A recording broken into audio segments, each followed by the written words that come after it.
It's time to change the oil on this 2018 XP900. Hey everybody, welcome to Yellow Dog Farm.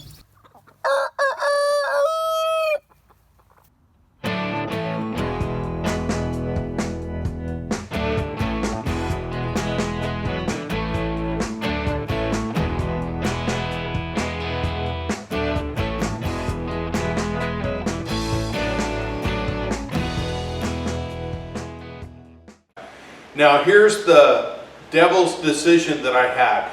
I could go and completely rinse off the machine, but it would be wet when I climbed underneath it. Or I could have the mud and deal with that as it falls down in my face when I do the work. So the poison I chose is to have the mud come down. This thing, it'd still be dripping all over me. It's just too cold for it to dry off fast enough. And I drive it every day. So here we go with the mud. Here, it's really simple to do the oil change on this thing. I'll show you the parts we got. This is the Polaris oil filter. Best I can tell, they use this filter on all the Ranger buggies out there. At least it's the same one for my two Rangers. So I bought it off Amazon just because it was easier than driving all the way down to the Polaris dealer. And you can also buy a kit that comes with the exact amount of oil that you need and the filter, so that's a pretty easy way to go too. I've seen those on Amazon and offered by Polaris. So I've got the filter wrench to get the filter off, and then it was really fun. Everything that I've seen on the Ranger, with the exception of the oil plug, and I'll show you that in a minute, runs off of a Torx screw. So you need a Torx 40 to go ahead and take the heat shield out of the way so you can get at the oil filter. So, you know, it's always a great day when you can go buy a new set of tools. So there's all my Torx for the Ranger as I work on them. And then here's the annoying part. The oil plug requires a 6mm hex head to get off.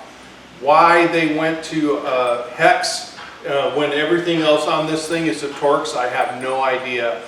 Maybe they just had a pre-existing oil plug. So you need a 6mm. I'm going to go buy another set of the hex sockets so I can just use that in the future. But today, rather than drive all the way to the store, I'm going to use this 6mm Allen key. You know, one other thing to remember before you get started is get everything out of the bed. You're going to have to tip it up to get at the motor and the heat shield and whatnot. So you may as well empty everything out of there before it just empties out in your shop. We use these buggies around our farm, so it's always carting around hay or something that's going to get in the way. And I thought it was cleaned out well, but I can see already that I'm going to get some on the floor. Oh well. Here we go.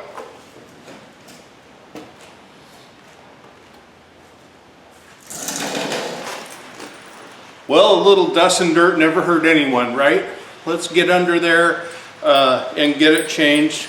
I've got another camera running. It's probably going to be tough to see with such a low profile, but I've got the 6mm Allen key, and there's a hole in the skid plate where the oil plug is.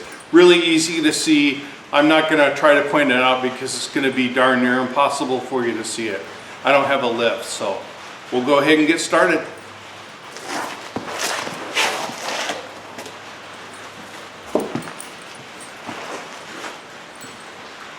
Well, here's the first thing I learned. This little hex key, I can't generate enough energy to get it off, to get the oil pan nut moving. So I'll try sliding this into there and see if that's enough.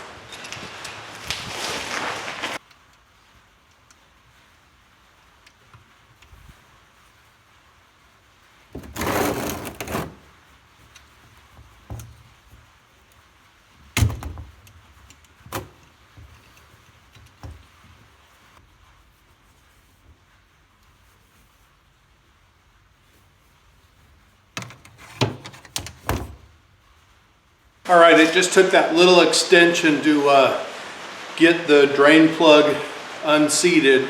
So now it's off and draining, and while the oil's draining, we'll go ahead and get the heat shield off and get ready to remove the oil filter.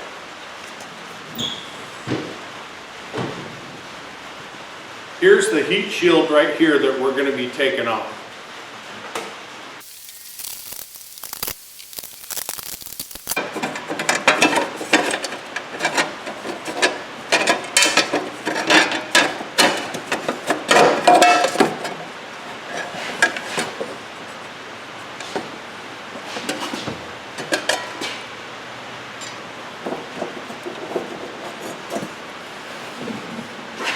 Okay, the new filter's going in. I've got a little bit of oil on the gasket there to help hold it together, and we'll start the contortions to get it back on there.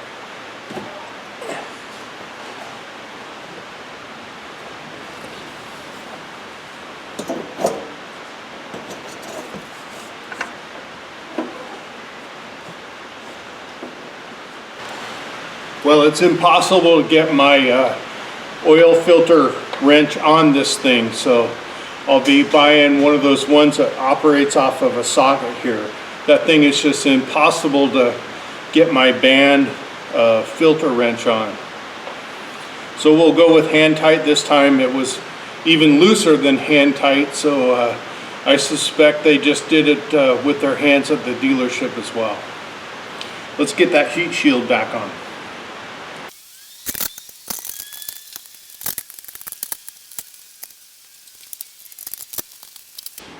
Getting this heat shield on and off is the biggest part of the job. You got to go at one of the holes blind, and it's super frustrating. But that, and then getting your arm down there to get that filter. Let's get some oil in.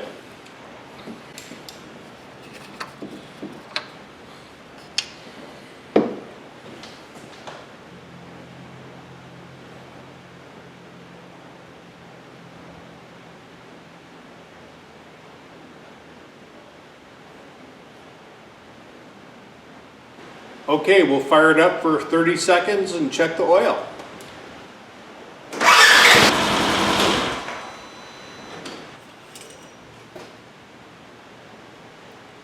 Perfect. Okay, the oil change is in the books. It was really straightforward with the exception of the heat shield. That thing is really hard to get at, and the bolts are blind when you're putting them in. So just be a little patient when you deal with the heat shield, and you'll be fine. Thanks for watching.